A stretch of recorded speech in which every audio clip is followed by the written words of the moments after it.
안녕하세요. 밤이 깊었네요. 오늘 하루도 고생 많으셨죠? 편안하게 쉬면서 오늘 밤 따뜻한 옛날 이야기를 들어보세요.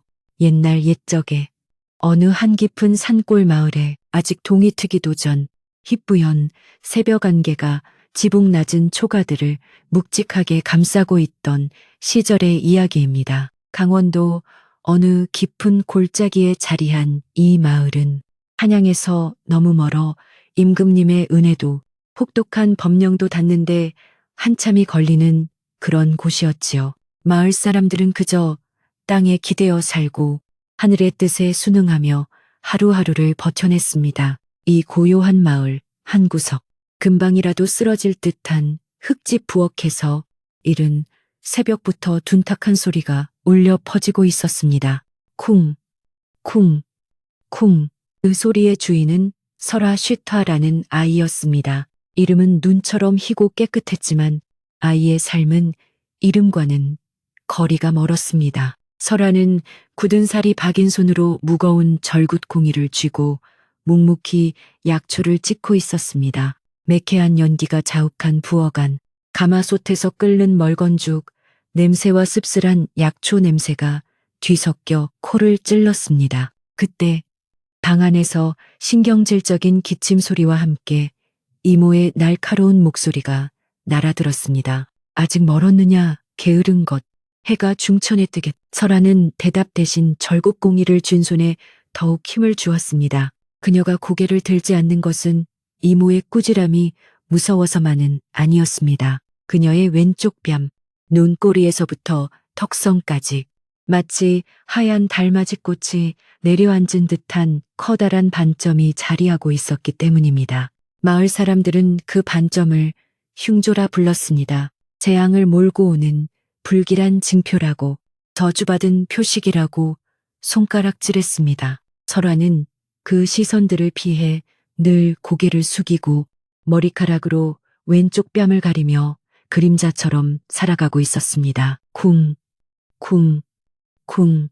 절구 소리는 설아가 세상에 내는 유일한 목소리 같았습니다.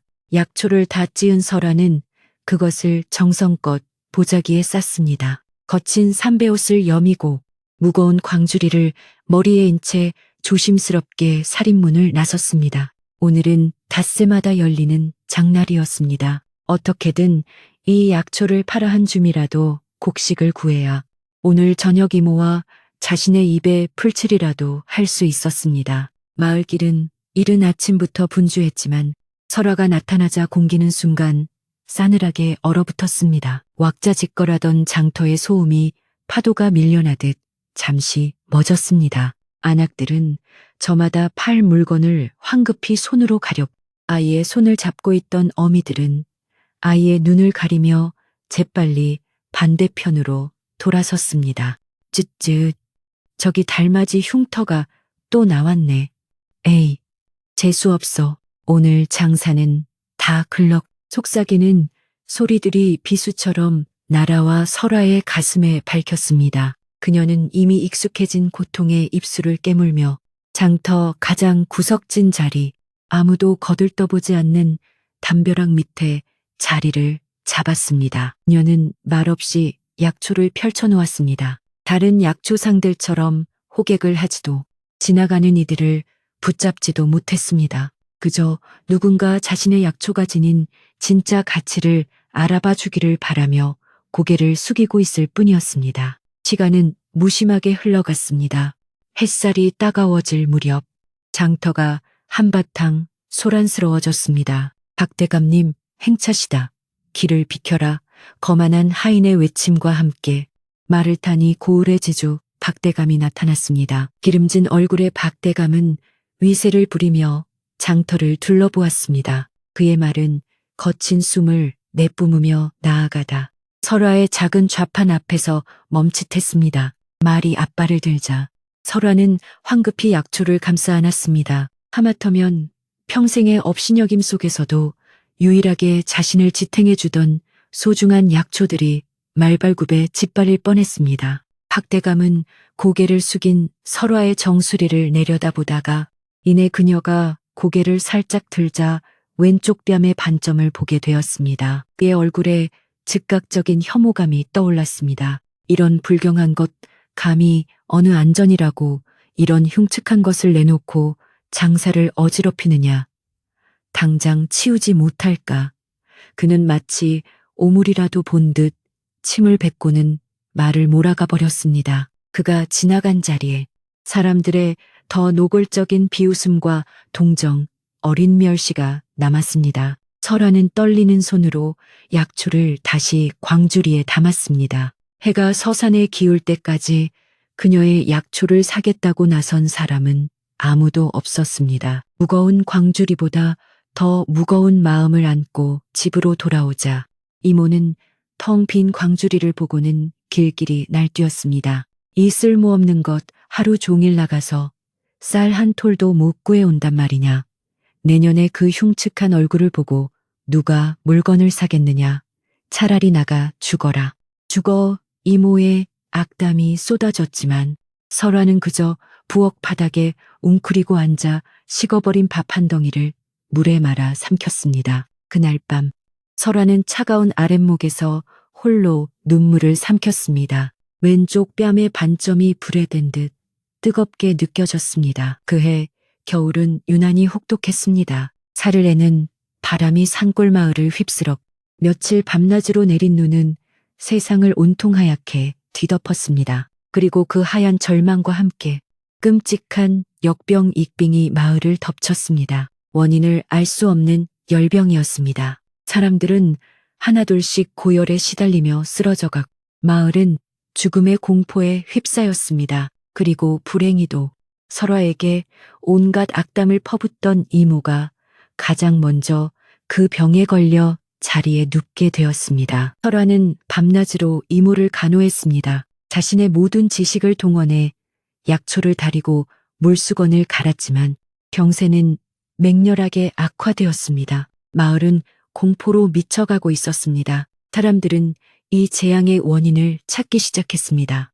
그때 박대감이 사람들 앞에 나섰습니다. 그는 자신의 곡간을 털어 구휼미를 푸는 대신 공포에 질린 사람들의 마음을 한 곳으로 돌릴 희생양을 지목했습니다. 이 모든 것은 저 달맞이 흉터 계집 때문이요. 박대감의 목소리가 눈발을 뚫고 울려 퍼졌습니다. 그는 며칠 전 자신의 꿈에 산신령이 나타나 마을의 불경한 것을 쫓아내지 않으면 재앙이 멈추지 않을 것이라 말했다고 주장했습니다. 저 계집의 흉터가 재앙을 불러온 것이 틀림없소. 저것이 우리 마을에 역병을 끌어들인 것이요. 공포는 분노가 되었습니다. 이성을 잃은 마을 사람들은 횃불과 몽둥이를 들고 설화의 집으로 몰려왔습니다. 전현을 당장 끌어내라. 마을에서 쫓아내야 한다. 불태워 죽여라. 사람들은 설화의 집 문을 부수고 들어왔습니다. 설화는 방 안에서 끙끙 앓고 있는 이모를 필사적으로 감쌌지만 성난 남자들의 손에 머리채를 잡혀 마당으로 끌려 나왔습니다. 그녀는 맨발이었고 얇은 저고리 하나만을 걸치고 있었습니다. 차가운 눈바닥이 발을 얼렸지만 사람들의 증오에 찬 눈빛은 그보다 더 차가웠습니다. 아닙니다. 제가 아니에요. 설화는 애원했지만 그녀의 목소리는 광기 어린 고함 속에 묻혀버렸습니다. 박대감은 만족스러운 미소를 지으며 선언했습니다. 저 불길한 것을 마을 밖으로 당장 내쫓아라. 다시는 이 땅을 밟지 못하게 하라. 설화는 짐승처럼 내쫓겼습니다. 사람들은 그녀에게 돌을 던지고 눈을 뭉쳐 던졌습니다. 그녀는 비틀거리며 울부짖으며 마을 입구의 성황당을 지났습니다. 뒤에서는 재앙이 물러갔다고 외치는 사람들의 함성이 들려왔습니다. 눈보라가 더욱 거세졌습니다. 설화는 자신이 어디로 가는지도 모른 채 그저 살기 위해 눈 덮인 산길을 향해 발을 내디뎠습니다. 눈보라는 마치 온 세상을 삼킬 듯 거세졌습니다. 설화는 얇은 저고리 하나로 살을 내는 바람을 막아보려 했었지만 주위는 뼈속까지 스며들었습니다. 발은 이미 감각을 잃어 뾰족한 돌부리에 찢겨 피가 나는 것조차 알지 못했습니다. 그녀는 자신이 쫓겨났다는 사실보다 그토록 미워했던 이모지만 홀로 병상에 누워 죽어갈 것이라는 생각에 가슴이 더 미어졌습니다. 아닙니다. 제가 아니에요. 눈물은 흘러나오자마자 뺨 위에서 얼어붙었습니다. 얼마나 걸었을까요? 마을의 불빛은 이미 흔적도 없이 사라졌고 사방은 온통 칠흑 같은 어둠과 울부짖는 바람 소리뿐이었습니다. 설화는 더 이상 버틸 힘이 없었습니다. 다리가 후들거리며 눈밭 위로 쓰러졌습니다. 차가운 눈이 이불처럼 그녀의 몸을 덮기 시작했습니다. 이상하게도 극한의 추위 속에서 오히려 따뜻한 기운이 몸을 감싸는 듯했습니다. 이대로 끝이구나. 의식이 아득해져 갈 때였습니다. 저 멀리 겹겹이 쌓인 산자락 사이에서 아주 작고 희미한 불빛 하나가 깜빡이는 것이 보였습니다. 마치 밤하늘에 홀로 남은 별 하나처럼 그 불빛은 위태롭게 흔들리고 있었습니다. 그것이 실제 하는 것인지 아니면 죽기 전에 보는 환영인지 알 수 없었지만 설화는 마지막 남은 힘을 쥐어짰습니다. 그녀는 팔꿈치로 기어가기 시작했습니다. 손톱이 부러지고 무릎이 깨져도 오직 저 불빛을 향해 살아야 한다는 본능 하나만으로 나아갔습니다. 불빛은 생각보다 가까운 곳에 있었습니다. 눈에 파묻힌 좁은 산길을 겨우 기어오르자 커다란 바위 뒤편에 바람을 피하고 있는 작은 초가집 한 채가 나타났습니다. 그리고 그 집 앞에는 등불 등포를 든 한 사내가 서 있었습니다. 그는 눈보라 속에서 무언가를 찾고 있는 듯 했습니다. 설화는 그를 향해 필사적으로 손을 뻗으려 했지만 거기까지였습니다. 그녀의 의식은 칠흑 같은 어둠 속으로 완전히 가라앉았습니다. 설화가 다시 눈을 떴을 때 코끝을 간지리는 것은 매캐한 연기 냄새가 아닌 따뜻하고 향긋한 생강 냄새였습니다. 딱딱한 마룻바닥이 아닌 온기가 도는 아랫목의 이불 속이었습니다. 뻣뻣하게 얼었던 몸이 노곤하게 풀리는 것을 느끼며 그녀는 천천히 눈을 떴습니다. 낯선 방이었습니다. 가구라고는 작은 서안과 벽에 걸린 책 몇 권이 전부인 아주 가난하지만 정갈한 선비의 방이었습니다. 깨어났소 낮고 차분한 목소리가 들렸습니다. 설화는 화들짝 놀라 고개를 돌렸습니다. 방 한쪽 구석에서 한 사내가 탕약을 다리고 있었습니다. 그는 설화보다 대여섯 살쯤 많아 보이는 맑은 눈을 가진 젊은 학자였습니다. 남루한 무명옷을 입고 있었지만 그 태도에는 어딘지 모를 기품이 서려 있었습니다. 그는 탕약 그릇을 들고 조용히 다가왔습니다. 설화는 반사적으로 몸을 움츠리며 고개를 숙여 왼쪽 뺨을 가렸습니다. 그녀는 또다시 그 혐오와 경멸의 눈빛을 마주할 준비를 했습니다. 돌팔매질보다 더 아픈 그 시선을 말입니다. 그러나 사내는 아무 말도 하지 않았습니다. 그는 그저 설화의 머리카락에 아직도 붙어있는 눈송이들을 조심스럽게 떼어내 주었습니다. 그리고는 따뜻한 탕약 그릇을 그녀의 손에 쥐어 주었습니다. 마시시오. 몸을 녹여야 하오. 설화는 떨리는 손으로 그릇을 받아들었습니다. 뜨거운 생강차가 목구멍을 타고 내려가자 비로소 온몸에 피가 도는 것 같았습니다. 그녀는 용기를 내어 조심스럽게 고개를 들었습니다. 사내는 등잔불 밑에서 묵묵히 책을 읽고 있었습니다. 설화는 그제야 그의 얼굴을 제대로 볼 수 있었습니다. 그는 그녀의 뺨에 있는 반점을 보고 있었습니다. 하지만 그의 눈빛에는 놀람도 두려움도 혐오도 없었습니다. 그는 마치 산수화에 찍힌 붉은 낙관을 보듯 혹은 겨울 나뭇가지에 내려앉은 눈송이를 보듯 그저 담담하고 평온한 시선으로 그것을 바라보고 있었습니다. 설화는 숨이 멎는 것 같았습니다. 태어나서 처음이었습니다. 누군가가 자신의 흉터를 아무렇지도 않게 그저 있는 그대로 바라봐 준 것은 사내는 민준이라 불렸습니다. 그는 몇 달 전 이 깊은 산골로 흘러들어와 해가나 다름없더니 초가집에 둥지를 튼 떠돌이 훈장이었습니다. 그는 자신이 왜 이곳에 왔는지, 어디에서 왔는지 말하지 않았습니다. 그저 조용히 책을 가끔 마을 아이들에게 천자문을 가르쳐주며 생계를 잇고 있었습니다. 하지만 마을 사람들은 그가 뿜어내는 낯선 기품과 이따금씩 터져나오는 깊은 기침 소리 때문에 그를 가까이 하지 않았습니다. 민주는 설화에게 아무것도 묻지 않았습니다.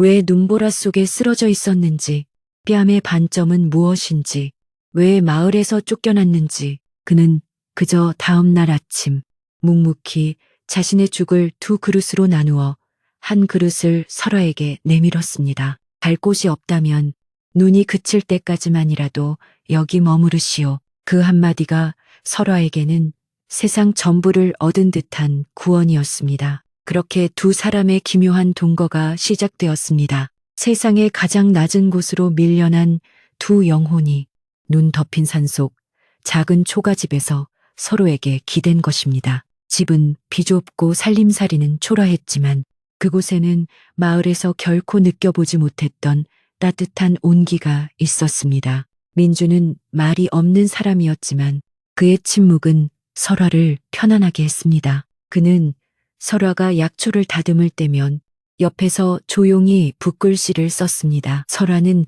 민준의 배려에 보답하고 싶었습니다. 그녀는 민준이 지독한 기침병을 앓고 있다는 것을 알게 되었습니다. 밤이 되면 그는 가슴을 움켜쥐고 숨 넘어가는 기침을 토해냈습니다. 설화는 눈이 조금 잦아든 틈을 타 산을 헤매며 약초를 캐기 시작했습니다. 그녀는 흙냄새만 맡아도 바람의 결만 느껴도 어디에 어떤 약초가 숨어 있는지 본능적으로 알았습니다.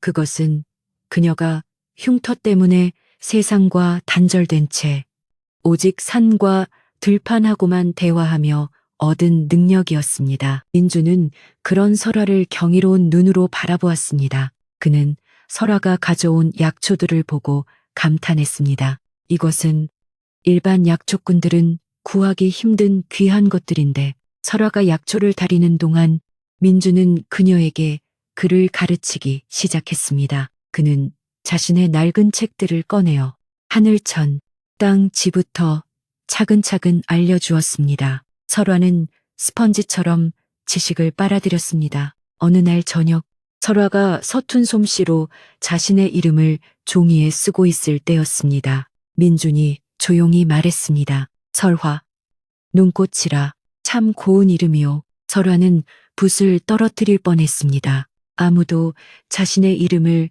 그렇게 다정하게 불러준 적이 없었습니다. 그녀는 왼쪽 뺨이 뜨거워지는 것을 느꼈지만 이번에는 부끄러움 때문이 아니었습니다. 시간이 흘러 겨울이 깊어갈수록 초가집의 온기는 더욱 짙어졌습니다.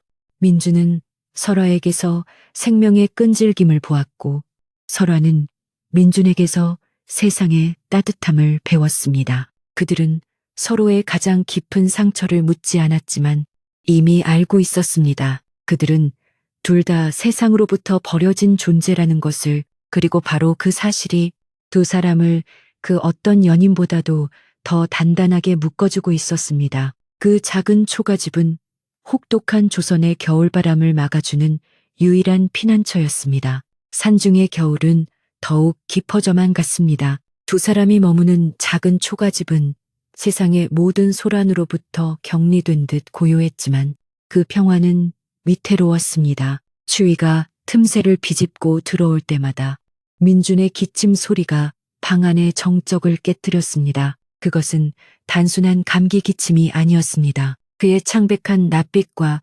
밤마다 식은땀에 젖는 등을 보며 설화의 마음은 타들어갔습니다. 설화는 자신이 아는 모든 약초를 동원했습니다. 도라지 뿌리를 다리고 곰보배추를 찧어 즙을 냈습니다. 하지만 민준의 병세는 차도를 보이지 않았습니다. 그의 기침은 이제 그의 가슴속에 단단히 뿌리내린 재앙처럼 그의 생명력을 갉아먹고 있었습니다. 민준은 그런 설화를 보며 오히려 희미하게 웃어 보였습니다. 괜찮소. 이 정도 추위에 익숙해질 법도 한데 몸이 따르질 않는군. 그러던 어느 삭풍이 몰아치던 밤, 끔찍한 일이 벌어졌습니다. 민준이 숨이 넘어갈 듯 격렬한 기침을 토해내기 시작했습니다. 그는 가슴을 움켜쥐고 바닥에 쓰러졌습니다. 설아가 놀라 그를 부축했을 때 민준은 황급히 무언가를 등 뒤로 감추려 했습니다. 하지만 이미 늦었습니다. 그의 손을 붙잡고 있던 하얀 명주 손수건이 선명한 핏빛으로 붉게 물들어 있었습니다. 설아의 눈앞이 아찔해졌습니다. 저것은 폐병 페이빙의 징조였습니다. 이 시대에 그것은 죽음의 선고나 다름없었습니다. 민주는 핏빛 손수건을 바라보며 자조적인 미소를 지었습니다. 결국 여기까지인가 보오. 그의 눈은 자신에 대한 두려움이 아닌 홀로 남겨질 설화에 대한 안타까움으로 젖어 있었습니다. 그 순간 설화의 머릿속에서 무언가가 끊어지는 소리가 났습니다. 그녀는 이대로 그를 잃을 수 없었습니다. 자신을 사람으로 봐준 유일한 사람, 자신에게 세상의 그를 가르쳐준 사람이었습니다. 설화는 밖으로 뛰쳐나갔습니다. 눈보라가 뺨을 때렸지만 그녀는 아무것도 느끼지 못했습니다. 그녀는 눈을 감고 차가운 바람의 냄새에 집중했습니다. 그녀의 흉터가, 그녀의 감각이 울부짖고 있었습니다. 살려야 한다. 살릴 수 있다. 바람결을 타고 아주 희미하지만 쇠처럼 차갑고 바위처럼 단단한 기운이 느껴졌습니다.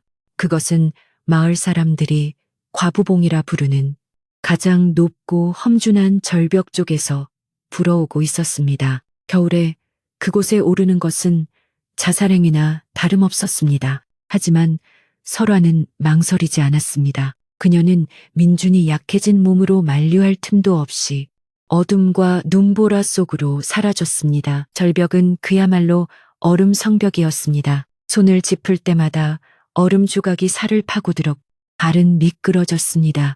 몇 번이나 죽을 고비를 넘겼는지 모릅니다. 하지만 그녀는 포기하지 않았습니다. 그녀의 직감, 그녀의 온몸이 저 위, 달빛이 닿는 가장 높은 곳에 무언가가 있다고 외치고 있었습니다. 마침내 거의 기절하다시피 절벽 꼭대기에 올랐을 때 그녀는 그것을 발견했습니다. 칠흑 같은 바위 틈에서 주변의 모든 눈을 밀어내고 피어난 꽃이었습니다. 그것은 마치 옥유로 조각한 듯 서리빨 속에서도 꼿꼿하게 빛나고 있었습니다. 성난, 전설로만 듣던 혹한의 기운을 먹고 자라나 얼어붙은 생명도 되살린다는 신비의 약초였습니다. 설화는 조심스럽게 그것을 채취해 품에 안았습니다. 그것은 얼음장처럼 차가웠지만 설화의 심장은 뜨겁게 뛰고 있었습니다. 설화가 거의 해가 뜰 무렵에야 초가집으로 돌아왔을 때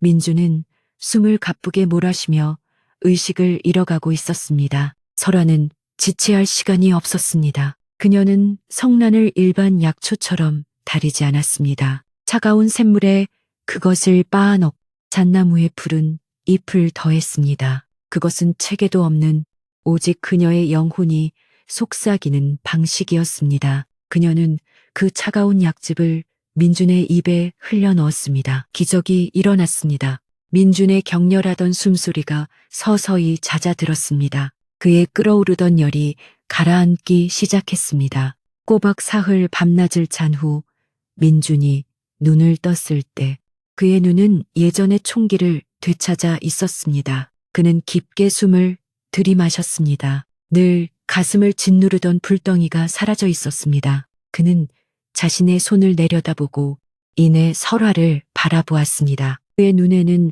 더 이상 놀라움이 아니었습니다. 그것은 경외, 킹회였습니다. 그는 설화의 왼쪽 뺨, 그 달맞이꽃 반점을 바라보며 조용히 말했습니다. 그것은 흉터가 아니었소.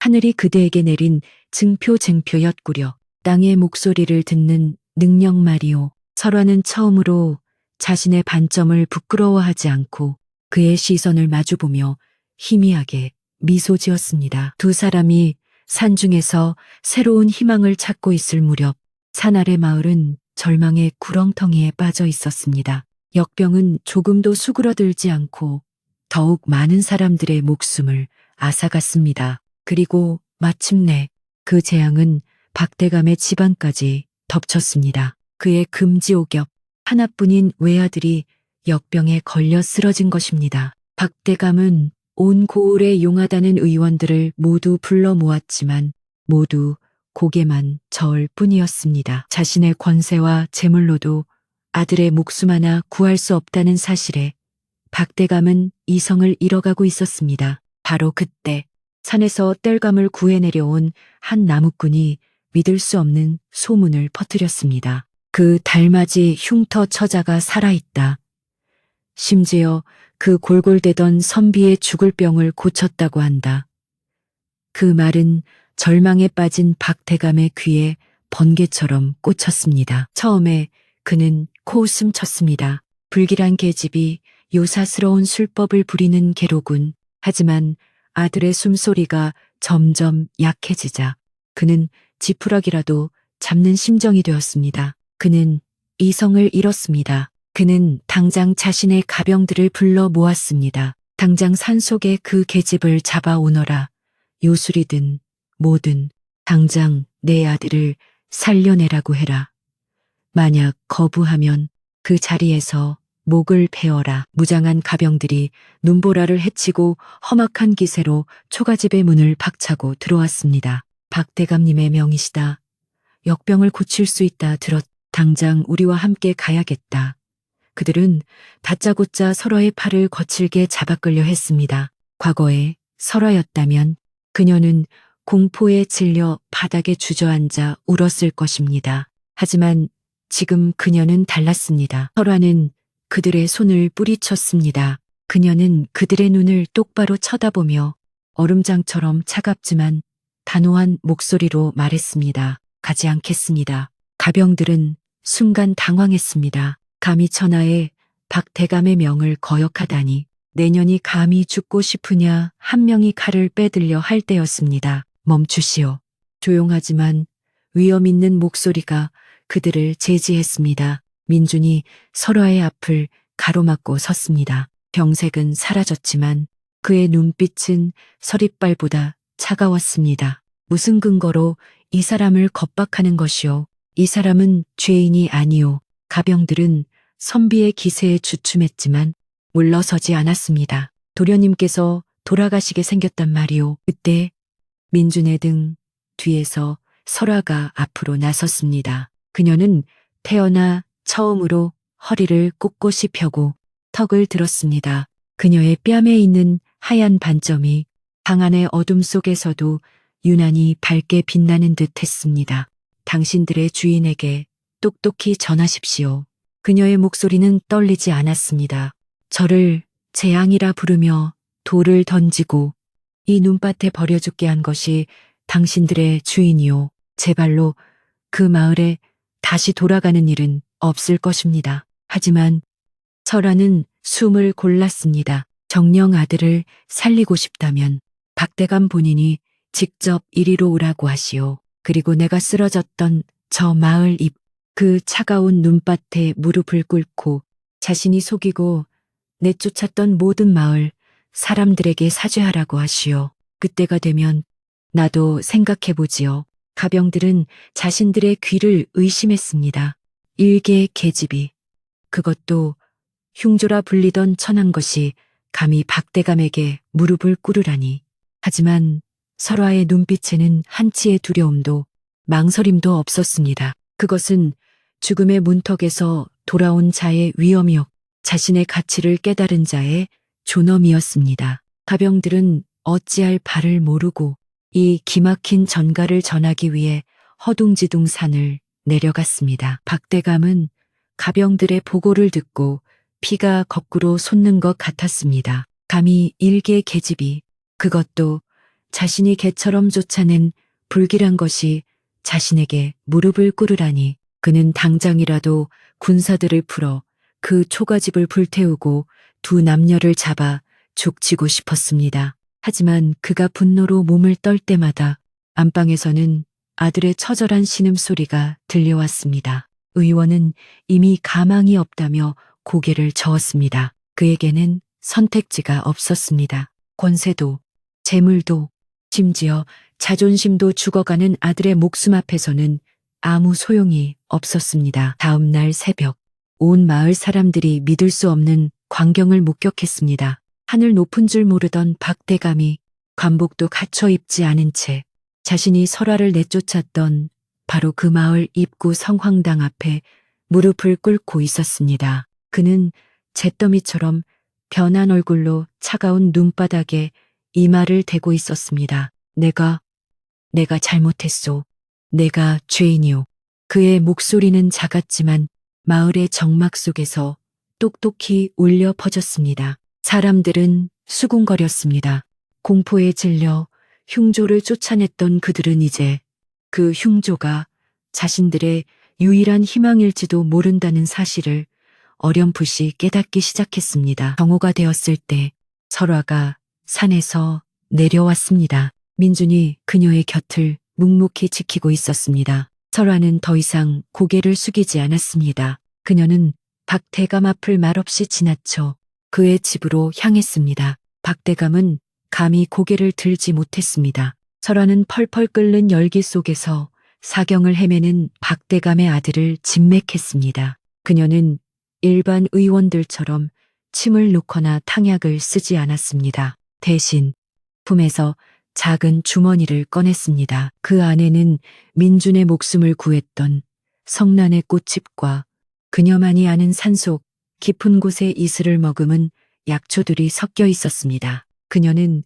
그것을 찬물에 개어 아이의 입에 흘려 넣었습니다. 모두가 숨을 죽이고 지켜봤습니다. 그리고 사흘 뒤 아이는 기적처럼 눈을 떴습니다. 죽음의 문턱까지 갔던 아이가 열이 내리고 숨을 고르게 쉬기 시작한 것입니다. 그 소식은 역병의 공포에 질려 있던 마을에 순식간에 퍼져나갔습니다. 사람들은 설화의 초가집 앞에 몰려들기 시작했습니다. 며칠 전만 해도 돌을 던지던 그들이 이제는 살려달라며 그녀의 앞에 엎드렸습니다. 설화는 그들을 원망하지 않았습니다. 그녀는 민중과 함께 산에서 구해온 약초들로 사람들을 치료하기 시작했습니다. 그녀의 처방은 기이했지만 효과는 신묘했습니다. 그녀는 병의 증상뿐만 아니라 그 사람의 마음속에 쌓인 두려움과 절망까지 읽어내는 듯했습니다. 겨울이 끝나갈 무렵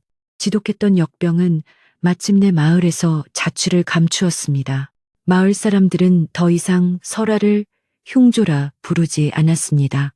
그들은 그녀를 약선녀 약센류, 즉 약을 다루는 선녀라고 불렀습니다. 그리고 그녀의 왼쪽 뺨에 있는 반점은 재앙의 표식이 아니라 달의 여신이 축복을 내린 증표쟁표라며 신성하게 여기기 시작했습니다.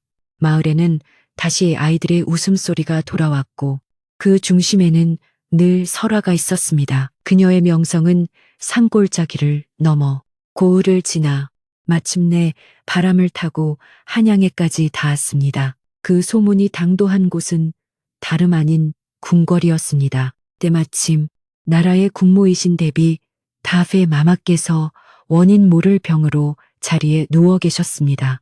역병과 증상은 달랐지만 어떤 어이의 처방도 소용이 없었습니다. 그러던 차에 달의 증표를 지닌 신묘한 의원이 강원도 산골에 있다는 소문이 임금의 귀에까지 들어간 것입니다. 동시에 한양의 정치판에는 거대한 폭풍이 지나갔습니다. 민준을 죽음으로 몰아넣었던 혹독한 사화 시효가 끝나고 정권이 뒤바뀐 것입니다. 민준의 스승이었던 대제학이 복권되었고 역적으로 몰렸던 이들의 누명이 벗겨졌습니다. 임금은 당장 민준을 찾아오라 명했습니다. 그는 단순한 선비가 아니었습니다. 그는 왕실의 먼 친척이자 다음 세대를 이끌 제목으로 주목받던 젊은 거목이었습니다. 어느 봄날 고요하던 산골 마을이 발칵 뒤집혔습니다. 마을 입구부터 수십 리에 걸쳐 붉고 푸른 깃발이 나부꼈 위험 있는 어가와 함께 수백 명의 군사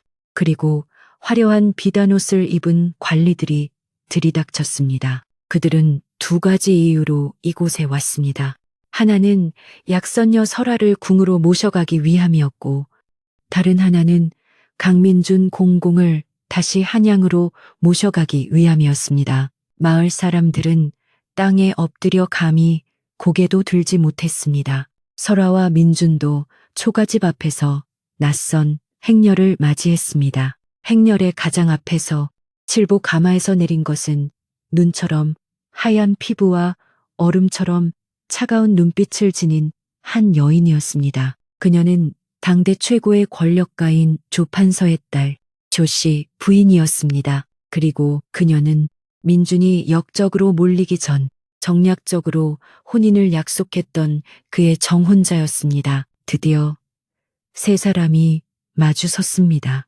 조씨 부인은 남루한 옷을 입은 민준을 잠시 바라보다가 이내 그의 곁에 선 설화에게로 시선을 돌렸습니다. 그녀는 설화의 왼쪽 뺨에 있는 반점을 경멸 어린 시선으로 훑어보았습니다.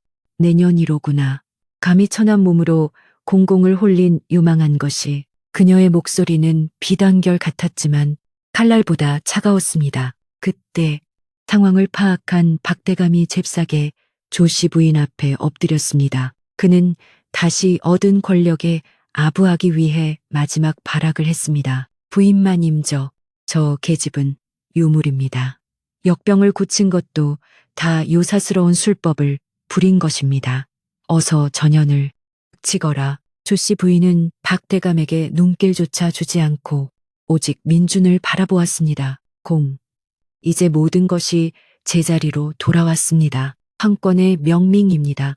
어서 한양으로 돌아가 저와의 혼례를 치르고 공의 자리를 되찾으셔야지요. 이 천한 것과의 노름은 이 산골에 묻어두시지요. 그녀의 말은 명령이었고 거스를 수 없는 운명 그 자체였습니다. 마을 사람들 모두가 숨을 죽였습니다. 설화는 손을 떨기 시작했습니다. 그녀는 민준이 한양의 고귀한 분이라는 것을 어렴풋이 짐작했지만 이 정도일 줄은 몰랐습니다. 그와 자신 사이에는 건널 수 없는 강이 흐르고 있었습니다. 민준이 자신을 떠나 저 화려한 여인에게로, 저 거대한 황권의 세계로 돌아가는 것은 너무나도 당연한 이치였습니다. 설화는 입술을 깨물며 고개를 숙였습니다. 그때였습니다. 민준이 조용히 앞으로 나섰습니다. 그는 조씨 부인에게 고개를 숙였지만 그 자세는 굴복이 아닌 예의였습니다. 부인, 그동안의 고초에 대해서는 드릴 말씀이 없습니다. 그리고 그는 천천히 설화의 곁으로 걸어가 그녀의 떨리는 손을 잡았습니다. 그는 수백 명의 군사와 관리들, 그리고 조씨 부인이 보는 앞에서 설화를 자신의 곁에 당당히 세웠습니다. 하지만 저는 돌아가지 않습니다. 민준의 목소리는 낮았지만 온 산골짜기에 울릴 만큼 단호했습니다. 저의 자리는 한양의 높은 궐이 아니라 바로 이곳입니다. 저의 운명은 부인과의 정략 혼인이 아니라 제 목숨을 구해준 이 사람과 함께하는 것입니다. 지금 제정신이십니까? 조씨 부인의 얼굴이 분노로 일그러졌습니다. 감히 황명을 거역하고 저런 흉측한 것, 그녀가 칼을 든 군사들에게 무언의 명령을 내리려던 순간이었습니다. 잠깐 멈추시오. 행렬의 뒤편에서 백발이 성성한 한 노인이 황급히 달려나왔습니다. 그는 대비마마를 모시는 어이였습니다. 그는 조씨 부인에게 예를 갖춘 뒤 곧장 설화에게 다가갔습니다. 그는 박 대감아들의 병을 고쳤다는 처방전을 내내 검토하고 있었습니다.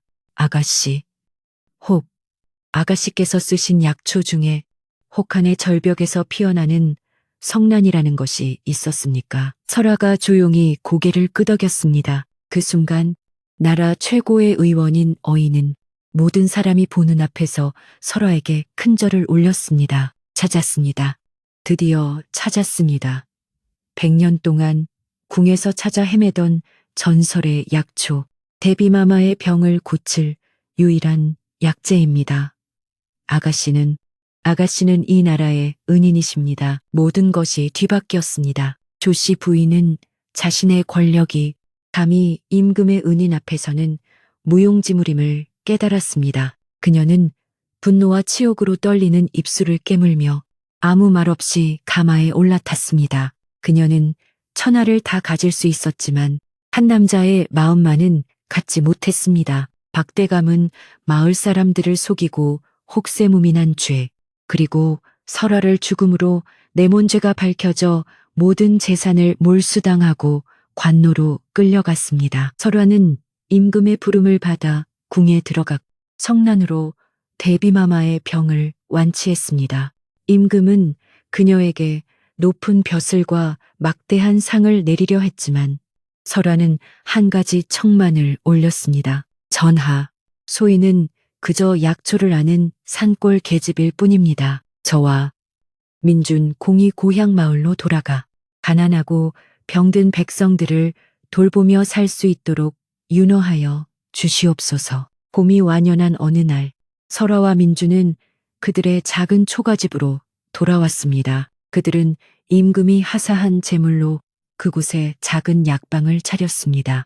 더 이상 숨어 지낼 필요가 없는 민준은 마을 아이들에게 글을 가르쳤고 설아는 아픈 사람들을 치료했습니다. 어느 맑은 날 아침 설아가 마당에서 약초를 말리고 있었습니다. 산골짜기를 덮고 있던 지긋지긋한 안개가 걷히고 따사로운 봄볕이 그녀의 얼굴을 비추었습니다. 민주는 툇마루에 앉아 그런 그녀를 다정하게 바라보고 있었습니다. 햇살 속에서 그녀의 왼쪽 뺨에 있던 하얀 반점이 더 이상 흉터나 증표가 아닌 마치 활짝 피어난 한 송이의 아름다운 달맞이 꽃처럼 찬란하게 빛나고 있었습니다. 안녕하세요. 밤이 깊었네요. 오늘 하루도 고생 많으셨죠? 편안하게 쉬면서 오늘 밤 따뜻한 옛날 이야기를 들어보세요. 옛날 옛적에 어느 한 깊은 산골 마을에 아직 동이 트기도 전 희뿌연 새벽 안개가 지붕 낮은 초가들을 묵직하게 감싸고 있던 시절의 이야기입니다. 강원도 어느 깊은 골짜기에 자리한 이 마을은 한양에서 너무 멀어 임금님의 은혜도 혹독한 법령도 닿는데 한참이 걸리는 그런 곳이었지요. 마을 사람들은 그저 땅에 기대어 살고 하늘의 뜻에 순응하며 하루하루를 버텨냈습니다. 이 고요한 마을 한 구석, 금방이라도 쓰러질 듯한 흙집 부엌에서 이른 새벽부터 둔탁한 소리가 울려 퍼지고 있었습니다. 쿵, 쿵, 쿵. 그 소리의 주인은 설아 슈타라는 아이였습니다. 이름은 눈처럼 희고 깨끗했지만 아이의 삶은 이름과는 거리가 멀었습니다. 설아는 굳은 살이 박인 손으로 무거운 절굿콩이를 쥐고 묵묵히 약초를 찍고 있었습니다. 매캐한 연기가 자욱한 부엌안, 가마솥에서 끓는 멀건죽, 냄새와 씁쓸한 약초 냄새가 뒤섞여 코를 찔렀습니다. 그때 방 안에서 신경질적인 기침 소리와 함께 이모의 날카로운 목소리가 날아들었습니다. 아직 멀었느냐, 게으른 것. 해가 중천에 뜨겠. 설아는 대답 대신 절곡공이를 쥔 손에 더욱 힘을 주었습니다. 그녀가 고개를 들지 않는 것은 이모의 꾸지람이 무서워서만은 아니었습니다. 그녀의 왼쪽 뺨, 눈꼬리에서부터 턱선까지 마치 하얀 달맞이꽃이 내려앉은 듯한 커다란 반점이 자리하고 있었기 때문입니다. 마을 사람들은 그 반점을 흉조라 불렀습니다. 재앙을 몰고 오는 불길한 징표라고, 저주받은 표식이라고 손가락질했습니다. 설아는 그 시선들을 피해 늘 고개를 숙이고 머리카락으로 왼쪽 뺨을 가리며 그림자처럼 살아가고 있었습니다. 쿵, 쿵, 쿵. 절구 소리는 설아가 세상에 내는 유일한 목소리 같았습니다. 약초를 다 찌은 설아는 그것을 정성껏 보자기에 쌌습니다. 거친 삼배옷을 여미고 무거운 광주리를 머리에 인 채 조심스럽게 살인문을 나섰습니다. 오늘은 닷새마다 열리는 장날이었습니다. 어떻게든 이 약초를 팔아 한 줌이라도 곡식을 구해야 오늘 저녁 이모와 자신의 입에 풀칠이라도 할 수 있었습니다. 마을길은 이른 아침부터 분주했지만 설아가 나타나자 공기는 순간 싸늘하게 얼어붙었습니다. 왁자지껄하던 장터의 소음이 파도가 밀려나듯 잠시 멎었습니다. 안악들은 저마다 팔 물건을 황급히 손으로 가렸고 아이의 손을 잡고 있던 어미들은 아이의 눈을 가리며 재빨리 반대편으로 돌아섰습니다. 쯧쯧, 저기 달맞이 흉터가 또 나왔네. 에이, 재수없어. 오늘 장사는 다 글럭. 속삭이는 소리들이 비수처럼 나라와 설아의 가슴에 밝혔습니다. 그녀는 이미 익숙해진 고통에 입술을 깨물며 장터 가장 구석진 자리, 아무도 거들떠보지 않는 담벼락 밑에 자리를 잡았습니다. 그녀는 말없이 약초를 펼쳐놓았습니다. 다른 약초상들처럼 호객을 하지도 지나가는 이들을 붙잡지도 못했습니다. 그저 누군가 자신의 약초가 지닌 진짜 가치를 알아봐 주기를 바라며 고개를 숙이고 있을 뿐이었습니다. 시간은 무심하게 흘러갔습니다. 햇살이 따가워질 무렵 장터가 한바탕 소란스러워졌습니다. 박대감님, 행차시다. 길을 비켜라. 거만한 하인의 외침과 함께 말을 타니 고을의 제주 박대감이 나타났습니다. 기름진 얼굴의 박대감은 위세를 부리며 장터를 둘러보았습니다. 그의 말은 거친 숨을 내뿜으며 나아가다 설화의 작은 좌판 앞에서 멈칫했습니다. 말이 앞발을 들자 설화는 황급히 약초를 감싸 안았습니다. 하마터면 평생의 업신여김 속에서도 유일하게 자신을 지탱해주던 소중한 약초들이 말발굽에 짓밟릴 뻔했습니다. 박대감은 고개를 숙인 설화의 정수리를 내려다보다가 이내 그녀가 고개를 살짝 들자 왼쪽 뺨의 반점을 보게 되었습니다. 그의 얼굴에 즉각적인 혐오감이 떠올랐습니다. 이런 불경한 것, 감히 어느 안전이라고 이런 흉측한 것을 내놓고 장사를 어지럽히느냐. 당장 치우지 못할까.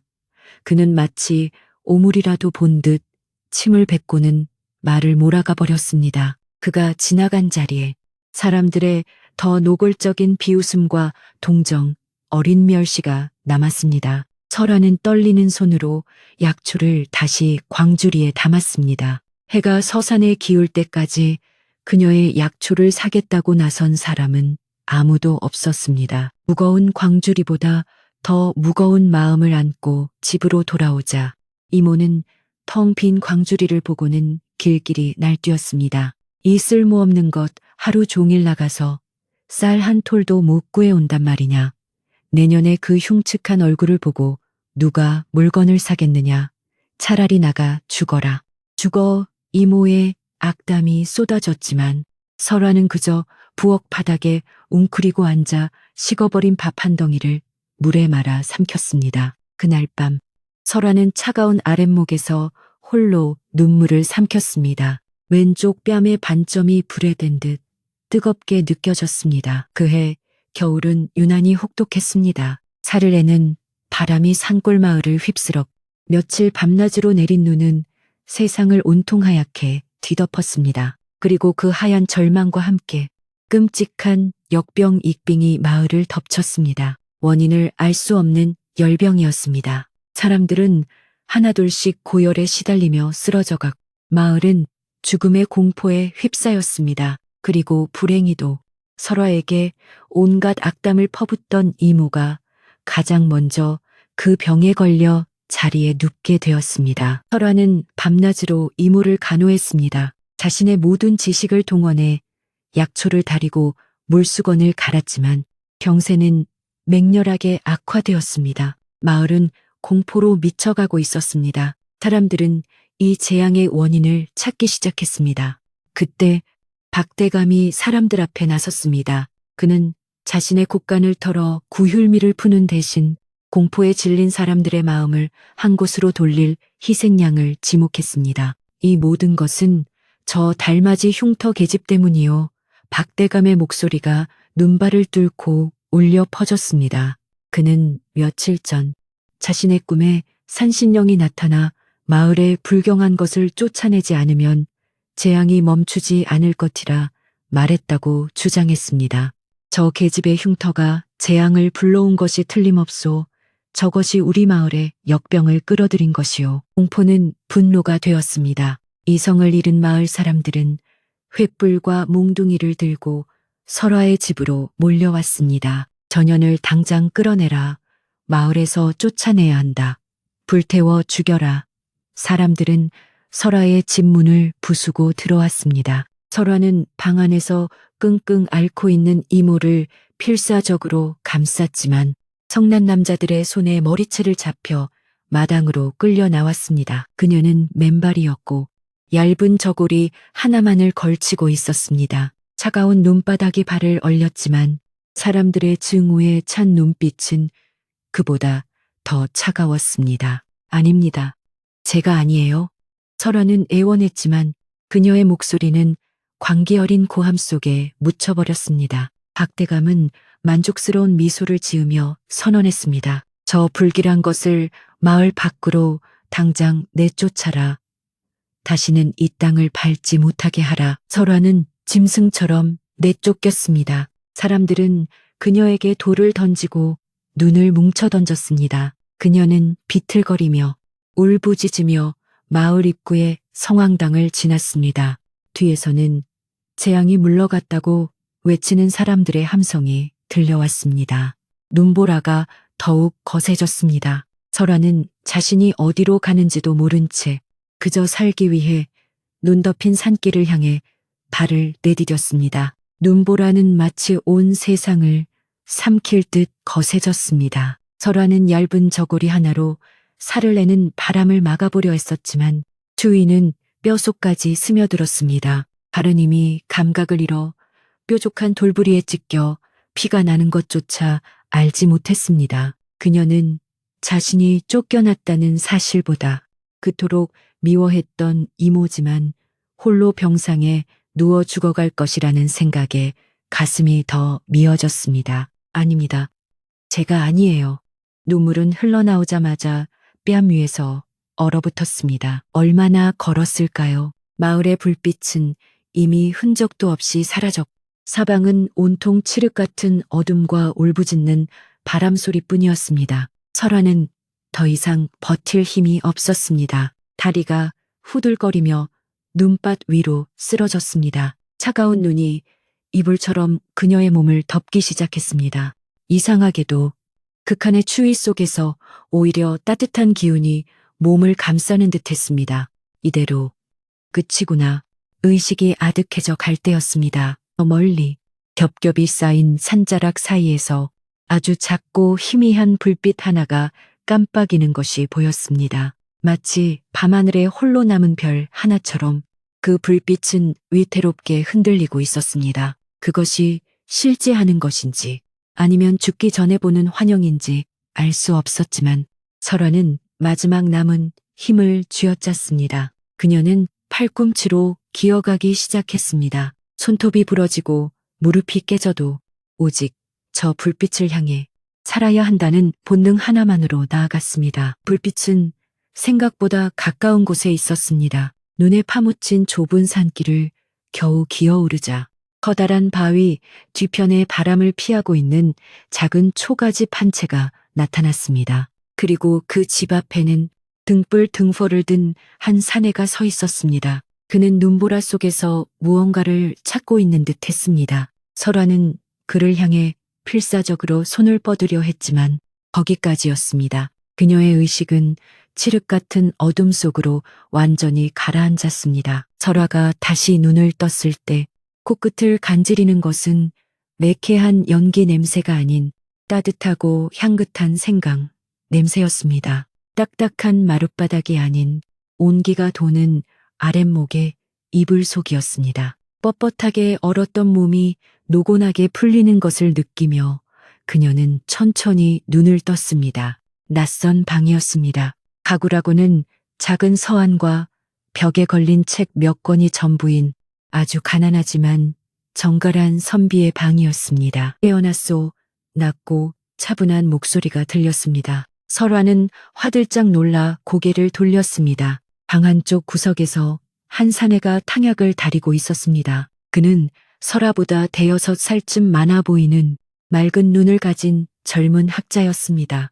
남루한 무명옷을 입고 있었지만 그 태도에는 어딘지 모를 기품이 서려 있었습니다. 그는 탕약 그릇을 들고 조용히 다가왔습니다. 설화는 반사적으로 몸을 움츠리며 고개를 숙여 왼쪽 뺨을 가렸습니다. 그녀는 또다시 그 혐오와 경멸의 눈빛을 마주할 준비를 했습니다. 돌팔매질보다 더 아픈 그 시선을 말입니다. 그러나 사내는 아무 말도 하지 않았습니다. 그는 그저 설화의 머리카락에 아직도 붙어있는 눈송이들을 조심스럽게 떼어내 주었습니다. 그리고는 따뜻한 탕약 그릇을 그녀의 손에 쥐어 주었습니다. 마시시오. 몸을 녹여야 하오. 설화는 떨리는 손으로 그릇을 받아들었습니다. 뜨거운 생강차가 목구멍을 타고 내려가자 비로소 온몸에 피가 도는 것 같았습니다. 그녀는 용기를 내어 조심스럽게 고개를 들었습니다. 사내는 등잔불 밑에서 묵묵히 책을 읽고 있었습니다. 설화는 그제야 그의 얼굴을 제대로 볼 수 있었습니다. 그는 그녀의 뺨에 있는 반점을 보고 있었습니다. 하지만 그의 눈빛에는 놀람도 두려움도 혐오도 없었습니다. 그는 마치 산수화에 찍힌 붉은 낙관을 보듯 혹은 겨울 나뭇가지에 내려앉은 눈송이를 보듯 그저 담담하고 평온한 시선으로 그것을 바라보고 있었습니다. 설화는 숨이 멎는 것 같았습니다. 태어나서 처음이었습니다. 누군가가 자신의 흉터를 아무렇지도 않게 그저 있는 그대로 바라봐 준 것은 사내는 민준이라 불렸습니다. 그는 몇 달 전 이 깊은 산골로 흘러 들어와 폐가나 다름없더니 초가집에 둥지를 튼 떠돌이 훈장이었습니다. 그는 자신이 왜 이곳에 왔는지 어디에서 왔는지 말하지 않았습니다. 그저 조용히 책을 가끔 마을 아이들에게 천자문을 가르쳐주며 생계를 잇고 있었습니다. 하지만 마을 사람들은 그가 뿜어내는 낯선 기품과 이따금씩 터져나오는 깊은 기침 소리 때문에 그를 가까이 하지 않았습니다. 민주는 설화에게 아무것도 묻지 않았습니다. 왜 눈보라 속에 쓰러져 있었는지, 뺨의 반점은 무엇인지, 왜 마을에서 쫓겨났는지, 그는 그저 다음 날 아침 묵묵히 자신의 죽을 두 그릇으로 나누어 한 그릇을 설화에게 내밀었습니다. 갈 곳이 없다면 눈이 그칠 때까지만이라도 여기 머무르시오. 그 한마디가 설화에게는 세상 전부를 얻은 듯한 구원이었습니다. 그렇게 두 사람의 기묘한 동거가 시작되었습니다. 세상의 가장 낮은 곳으로 밀려난 두 영혼이 눈 덮인 산속 작은 초가집에서 서로에게 기댄 것입니다. 집은 비좁고 살림살이는 초라했지만 그곳에는 마을에서 결코 느껴보지 못했던 따뜻한 온기가 있었습니다. 민주는 말이 없는 사람이었지만 그의 침묵은 설화를 편안하게 했습니다. 그는 설화가 약초를 다듬을 때면 옆에서 조용히 붓글씨를 썼습니다. 설화는 민준의 배려에 보답하고 싶었습니다. 그녀는 민준이 지독한 기침병을 앓고 있다는 것을 알게 되었습니다. 밤이 되면 그는 가슴을 움켜쥐고 숨 넘어가는 기침을 토해냈습니다. 설화는 눈이 조금 잦아든 틈을 타 산을 헤매며 약초를 캐기 시작했습니다. 그녀는 흙냄새만 맡아도 바람의 결만 느껴도 어디에 어떤 약초가 숨어 있는지 본능적으로 알았습니다. 그것은 그녀가 흉터 때문에 세상과 단절된 채 오직 산과 들판하고만 대화하며 얻은 능력이었습니다. 민주는 그런 설화를 경이로운 눈으로 바라보았습니다. 그는 설화가 가져온 약초들을 보고 감탄했습니다. 이것은 일반 약초꾼들은 구하기 힘든 귀한 것들인데 설화가 약초를 다리는 동안 민주는 그녀에게 글을 가르치기 시작했습니다. 그는 자신의 낡은 책들을 꺼내어 하늘천, 땅, 지부터 차근차근 알려주었습니다. 설화는 스펀지처럼 지식을 빨아들였습니다. 어느 날 저녁 설화가 서툰 솜씨로 자신의 이름을 종이에 쓰고 있을 때였습니다. 민준이 조용히 말했습니다. 설화, 눈꽃이라 참 고운 이름이오. 설화는 붓을 떨어뜨릴 뻔했습니다. 아무도 자신의 이름을 그렇게 다정하게 불러준 적이 없었습니다. 그녀는 왼쪽 뺨이 뜨거워지는 것을 느꼈지만 이번에는 부끄러움 때문이 아니었습니다. 시간이 흘러 겨울이 깊어갈수록 초가집의 온기는 더욱 짙어졌습니다. 민주는 설화에게서 생명의 끈질김을 보았고 설화는 민준에게서 세상의 따뜻함을 배웠습니다. 그들은 서로의 가장 깊은 상처를 묻지 않았지만 이미 알고 있었습니다. 그들은 둘 다 세상으로부터 버려진 존재라는 것을, 그리고 바로 그 사실이 두 사람을 그 어떤 연인보다도 더 단단하게 묶어주고 있었습니다. 그 작은 초가집은 혹독한 조선의 겨울바람을 막아주는 유일한 피난처였습니다. 산중의 겨울은 더욱 깊어져만 갔습니다. 두 사람이 머무는 작은 초가집은 세상의 모든 소란으로부터 격리된 듯 고요했지만 그 평화는 위태로웠습니다. 추위가 틈새를 비집고 들어올 때마다 민준의 기침 소리가 방 안의 정적을 깨뜨렸습니다. 그것은 단순한 감기 기침이 아니었습니다. 그의 창백한 낯빛과 밤마다 식은땀에 젖는 등을 보며 설화의 마음은 타들어갔습니다. 설화는 자신이 아는 모든 약초를 동원했습니다. 도라지 뿌리를 다리고 곰보배추를 찧어 즙을 냈습니다. 하지만 민준의 병세는 차도를 보이지 않았습니다. 그의 기침은 이제 그의 가슴속에 단단히 뿌리내린 재앙처럼 그의 생명력을 갉아먹고 있었습니다. 민주는 그런 설화를 보며 오히려 희미하게 웃어 보였습니다. 괜찮소.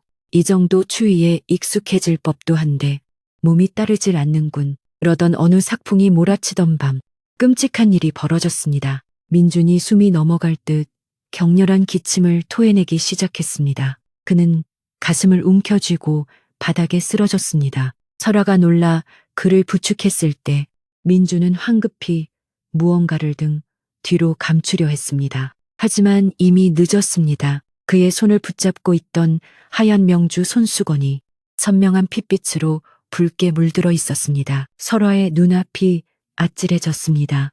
저것은 폐병 페이빙의 징조였습니다. 이 시대에 그것은 죽음의 선고나 다름없었습니다. 민주는 핏빛 손수건을 바라보며 자조적인 미소를 지었습니다. 결국 여기까지인가 보오. 그의 눈은 자신에 대한 두려움이 아닌 홀로 남겨질 설화에 대한 안타까움으로 젖어 있었습니다. 그 순간 설화의 머릿속에서 무언가가 끊어지는 소리가 났습니다. 그녀는 이대로 그를 잃을 수 없었습니다. 자신을 사람으로 봐준 유일한 사람, 자신에게 세상의 그를 가르쳐준 사람이었습니다. 설화는 밖으로 뛰쳐나갔습니다. 눈보라가 뺨을 때렸지만 그녀는 아무것도 느끼지 못했습니다. 그녀는 눈을 감고 차가운 바람의 냄새에 집중했습니다. 그녀의 흉터가, 그녀의 감각이 울부짖고 있었습니다. 살려야 한다. 살릴 수 있다. 바람결을 타고 아주 희미하지만 쇠처럼 차갑고 바위처럼 단단한 기운이 느껴졌습니다. 그것은 마을 사람들이 과부봉이라 부르는 가장 높고 험준한 절벽 쪽에서 불어오고 있었습니다. 겨울에 그곳에 오르는 것은 자살행위나 다름없었습니다. 하지만 설화는 망설이지 않았습니다. 그녀는 민준이 약해진 몸으로 만류할 틈도 없이 어둠과 눈보라 속으로 사라졌습니다. 절벽은 그야말로 얼음 성벽이었습니다. 손을 짚을 때마다 얼음 조각이 살을 파고들어 발은 미끄러졌습니다. 몇 번이나 죽을 고비를 넘겼는지 모릅니다. 하지만 그녀는 포기하지 않았습니다. 그녀의 직감, 그녀의 온몸이 저 위, 달빛이 닿는 가장 높은 곳에 무언가가 있다고 외치고 있었습니다. 마침내 거의 기절하다시피 절벽 꼭대기에 올랐을 때 그녀는 그것을 발견했습니다. 칠흑 같은 바위 틈에서 주변의 모든 눈을 밀어내고 피어난 꽃이었습니다. 그것은 마치 옥유로 조각한 듯 서리빨 속에서도 꼿꼿하게 빛나고 있었습니다. 성난, 전설로만 듣던 곡한의 기운을 먹고 자라나 얼어붙은 생명도 되살린다는 신비의 약초였습니다. 설화는 조심스럽게 그것을 채취해 품에 안았습니다. 그것은 얼음장처럼 차가웠지만 설화의 심장은 뜨겁게 뛰고 있었습니다. 설화가 거의 해가 뜰 무렵에야 초가집으로 돌아왔을 때 민주는 숨을 가쁘게 몰아쉬며 의식을 잃어가고 있었습니다. 설화는 지체할 시간이 없었습니다. 그녀는 성난을 일반 약초처럼 다리지 않았습니다. 차가운 샘물에 그것을 빻아넣고 잣나무에 푸른 잎을 더했습니다. 그것은 체계도 없는 오직 그녀의 영혼이 속삭이는 방식이었습니다. 그녀는 그 차가운 약즙을 민준의 입에 흘려 넣었습니다. 기적이 일어났습니다. 민준의 격렬하던 숨소리가 서서히 잦아들었습니다. 그의 끓어오르던 열이 가라앉기 시작했습니다. 꼬박 사흘 밤낮을 잔 후 민준이 눈을 떴을 때 그의 눈은 예전의 총기를 되찾아 있었습니다. 그는 깊게 숨을 들이마셨습니다. 늘 가슴을 짓누르던 불덩이가 사라져 있었습니다. 그는 자신의 손을 내려다보고 이내 설화를 바라보았습니다. 그의 눈에는 더 이상 놀라움이 아니었습니다. 그것은 경외,敬畏였습니다. 그는 설화의 왼쪽 뺨, 그 달맞이꽃 반점을 바라보며 조용히 말했습니다. 그것은 흉터가 아니었소. 하늘이 그대에게 내린 증표였구려. 땅의 목소리를 듣는 능력 말이오. 설화는 처음으로 자신의 반점을 부끄러워하지 않고 그의 시선을 마주보며 희미하게 미소 지었습니다. 두 사람이 산중에서 새로운 희망을 찾고 있을 무렵 산 아래 마을은 절망의 구렁텅이에 빠져 있었습니다. 역병은 조금도 수그러들지 않고 더욱 많은 사람들의 목숨을 앗아갔습니다. 그리고 마침내 그 재앙은 박대감의 집안까지 덮쳤습니다. 그의 금지옥엽 하나뿐인 외아들이 역병에 걸려 쓰러진 것입니다. 박대감은 온 고을에 용하다는 의원들을 모두 불러 모았지만 모두 고개만 저을 뿐이었습니다. 자신의 권세와 재물로도 아들의 목숨 하나 구할 수 없다는 사실에 박대감은 이성을 잃어가고 있었습니다. 바로 그때 산에서 땔감을 구해내려온 한 나무꾼이 믿을 수 없는 소문을 퍼뜨렸습니다. 그 달맞이 흉터 처자가 살아있다. 심지어 그 골골대던 선비의 죽을 병을 고쳤다고 한다.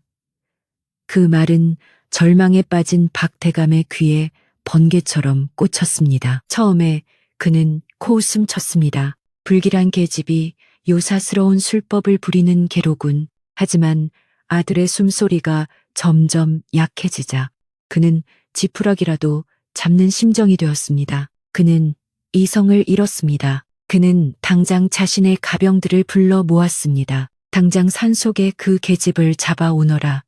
요술이든 뭐든 당장 내 아들을 살려내라고 해라.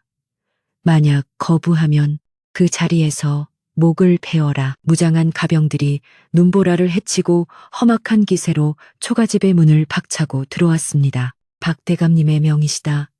역병을 고칠 수 있다 들었. 당장 우리와 함께 가야겠다.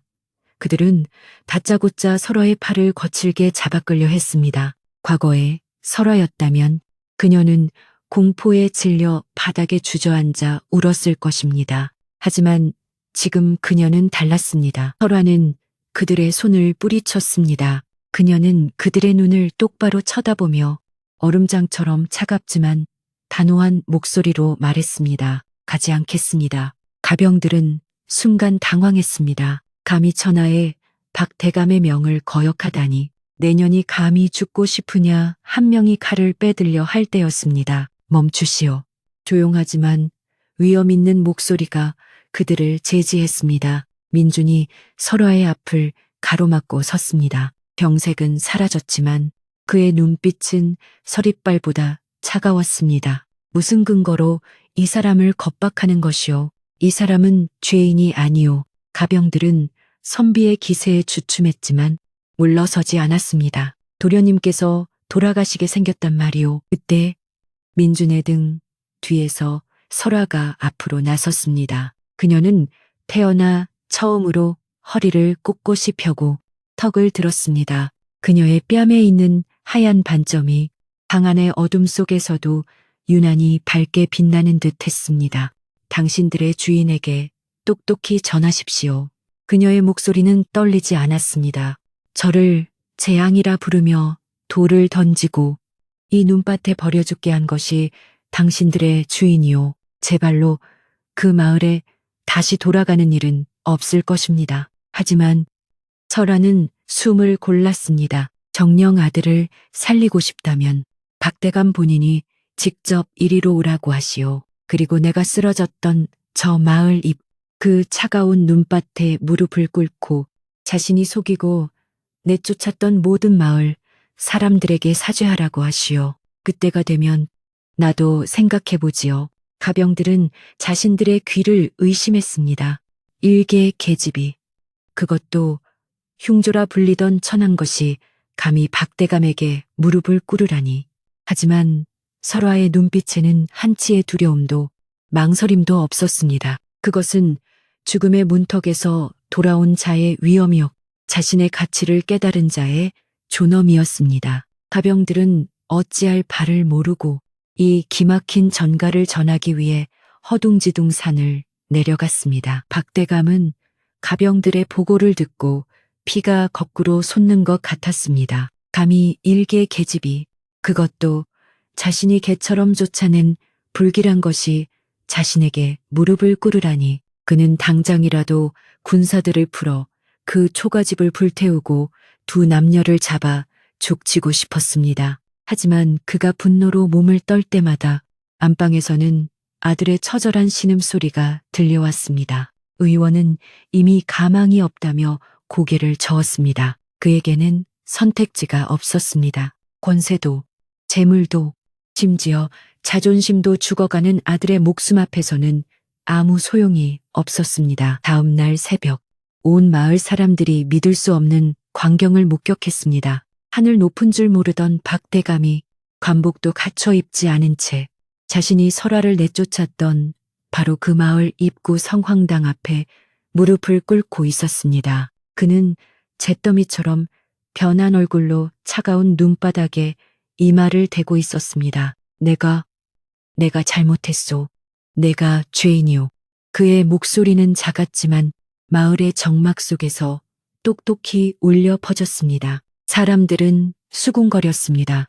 공포에 질려 흉조를 쫓아냈던 그들은 이제 그 흉조가 자신들의 유일한 희망일지도 모른다는 사실을 어렴풋이 깨닫기 시작했습니다. 정오가 되었을 때 설화가 산에서 내려왔습니다. 민준이 그녀의 곁을 묵묵히 지키고 있었습니다. 설화는 더 이상 고개를 숙이지 않았습니다. 그녀는 박대감 앞을 말없이 지나쳐 그의 집으로 향했습니다. 박대감은 감히 고개를 들지 못했습니다. 설화는 펄펄 끓는 열기 속에서 사경을 헤매는 박대감의 아들을 진맥했습니다. 그녀는 일반 의원들처럼 침을 놓거나 탕약을 쓰지 않았습니다. 대신 품에서 작은 주머니를 꺼냈습니다. 그 안에는 민준의 목숨을 구했던 성난의 꽃잎과 그녀만이 아는 산속 깊은 곳의 이슬을 머금은 약초들이 섞여 있었습니다. 그녀는 그것을 찬물에 개어 아이의 입에 흘려 넣었습니다. 모두가 숨을 죽이고 지켜봤습니다. 그리고 사흘 뒤 아이는 기적처럼 눈을 떴습니다. 죽음의 문턱까지 갔던 아이가 열이 내리고 숨을 고르게 쉬기 시작한 것입니다. 그 소식은 역병의 공포에 질려있던 마을에 순식간에 퍼져나갔습니다. 사람들은 설화의 초가집 앞에 몰려들기 시작했습니다.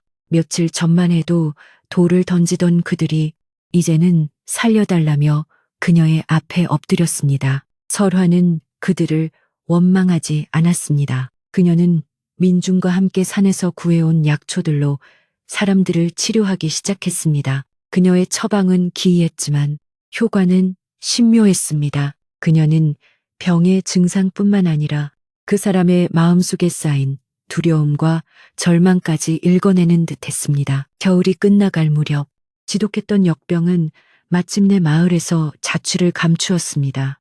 마을 사람들은 더 이상 설화를 흉조라 부르지 않았습니다. 그들은 그녀를 약선녀 약센류, 즉 약을 다루는 선녀라고 불렀습니다. 그리고 그녀의 왼쪽 뺨에 있는 반점은 재앙의 표식이 아니라 달의 여신이 축복을 내린 증표쟁표라며 신성하게 여기기 시작했습니다.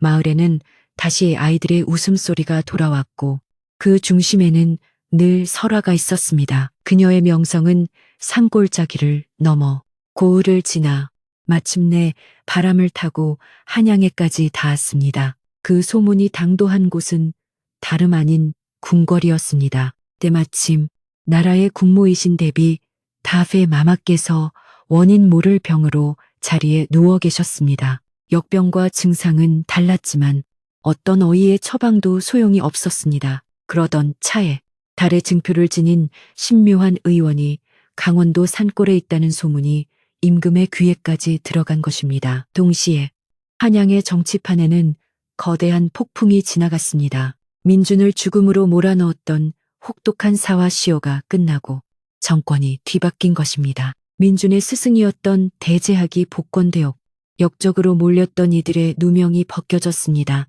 임금은 당장 민준을 찾아오라명 했습니다. 그는 단순한 선비가 아니었습니다. 그는 왕실의 먼 친척이자 다음 세대를 이끌 제목으로 주목받던 젊은 거목이었습니다. 어느 봄날 고요하던 산골 마을이 발칵 뒤집혔습니다. 마을 입구부터 수십 리에 걸쳐 붉고 푸른 깃발이 나부격 위험 있는 어가와 함께 수백 명의 군사 그리고 화려한 비단옷을 입은 관리들이 들이닥쳤습니다. 그들은 두 가지 이유로 이곳에 왔습니다.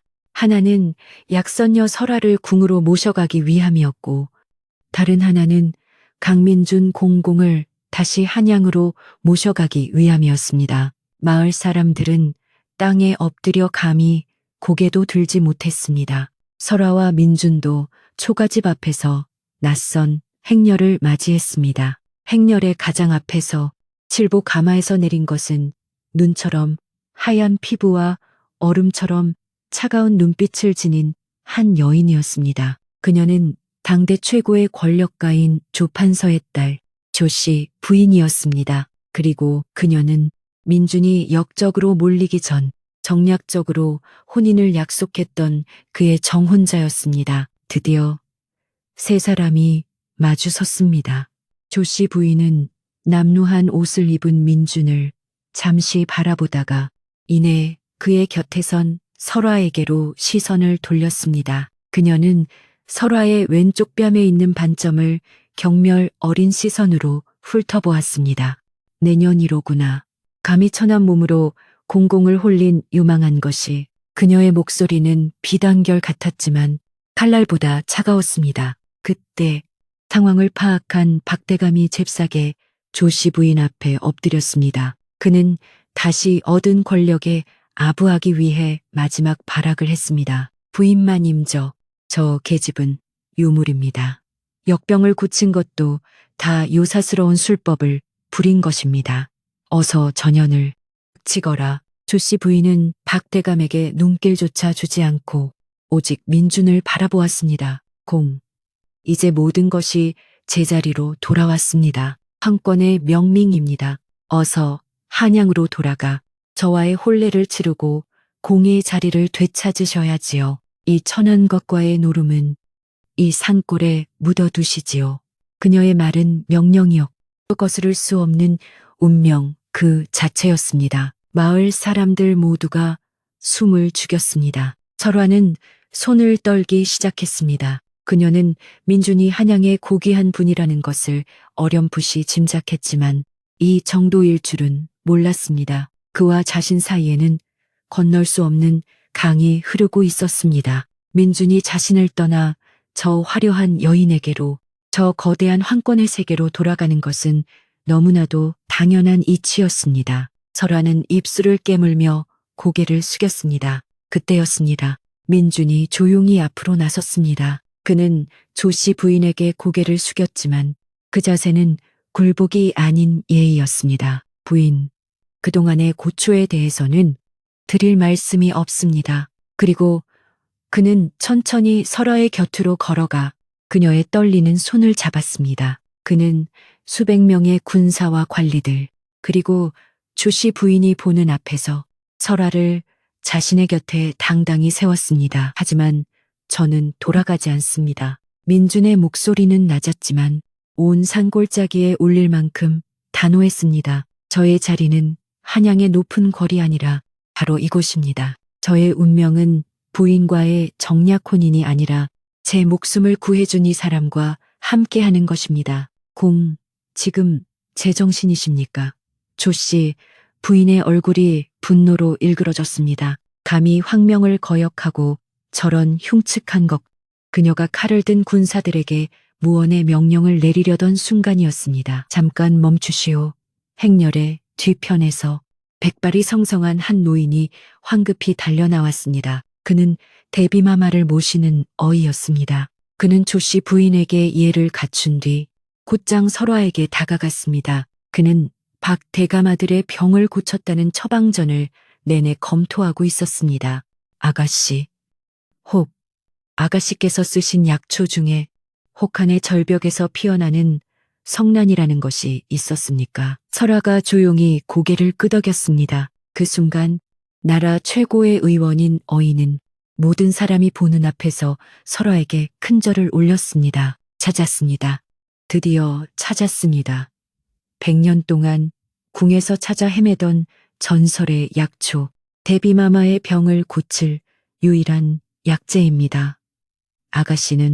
아가씨는 이 나라의 은인이십니다. 모든 것이 뒤바뀌었습니다. 조씨 부인은 자신의 권력이 감히 임금의 은인 앞에서는 무용지물임을 깨달았습니다. 그녀는 분노와 치욕으로 떨리는 입술을 깨물며 아무 말 없이 가마에 올라탔습니다. 그녀는 천하를 다 가질 수 있었지만 한 남자의 마음만은 갖지 못했습니다. 박대감은 마을 사람들을 속이고 혹세무민한 죄, 그리고 설화를 죽음으로 내몬죄가 밝혀져 모든 재산을 몰수당하고 관노로 끌려갔습니다. 설화는 임금의 부름을 받아 궁에 들어가 성난으로 대비마마의 병을 완치했습니다. 임금은 그녀에게 높은 벼슬과 막대한 상을 내리려 했지만 설화는 한 가지 청만을 올렸습니다. 전하, 소인은 그저 약초를 아는 산골 계집일 뿐입니다. 저와 민준 공이 고향 마을로 돌아가 가난하고 병든 백성들을 돌보며 살 수 있도록 윤호하여 주시옵소서. 봄이 완연한 어느 날 설화와 민준은 그들의 작은 초가집으로 돌아왔습니다. 그들은 임금이 하사한 제물로 그곳에 작은 약방을 차렸습니다. 더 이상 숨어 지낼 필요가 없는 민준은 마을 아이들에게 글을 가르쳐 설화는 아픈 사람들을 치료했습니다. 어느 맑은 날 아침 설화가 마당에서 약초를 말리고 있었습니다. 산골짜기를 덮고 있던 지긋지긋한 안개가 걷히고 따사로운 봄볕이 그녀의 얼굴을 비추었습니다. 민주는 툇마루에 앉아 그런 그녀를 다정하게 바라보고 있었습니다. 햇살 속에서 그녀의 왼쪽 뺨에 있던 하얀 반점이 더 이상 흉터나 증표가 아닌 마치 활짝 피어난 한 송이의 아름다운 달맞이 꽃처럼 찬란하게 빛나고 있었습니다.